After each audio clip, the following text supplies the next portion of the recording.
Lost and found. Once there was a boy, and one day he found a penguin at his door. The boy didn't know where it had come from, but it began to follow him everywhere.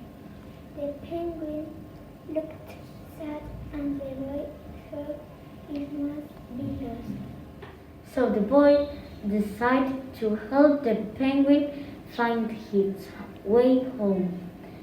He checked in the lost and found office, but no one was missing a penguin.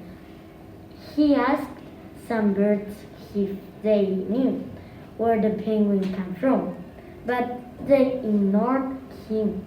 Some birds are like that. The boy asked his dog, but the dog flew away. He didn't know. That night the boy couldn't sleep for disappointment.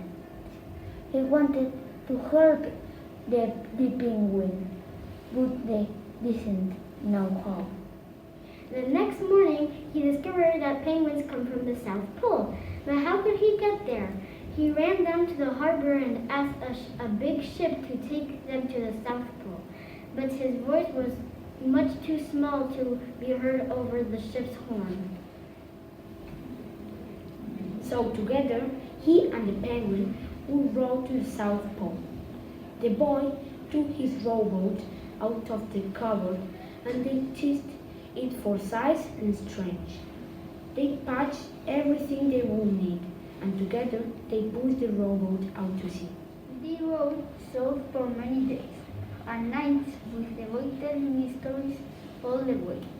The penguin listened to everything what the boy said. They floated through good weather and bad when the waves were as big as mountains.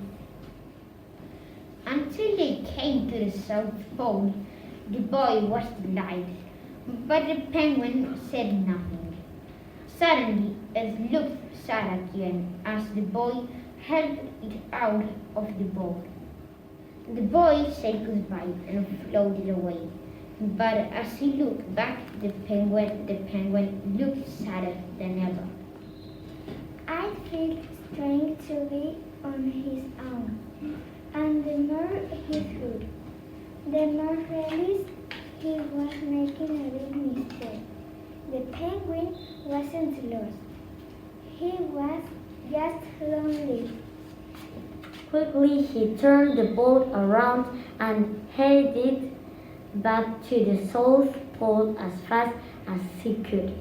At last he reached the pole again. But where is the penguin? The boy searched and searched both. He was never to be found. Sadly, the boy set off for home. There was no point telling stories because there was no one to listen except the wind and the waves. But then the boy saw something in the water ahead of him. Closer and closer he got until he could see the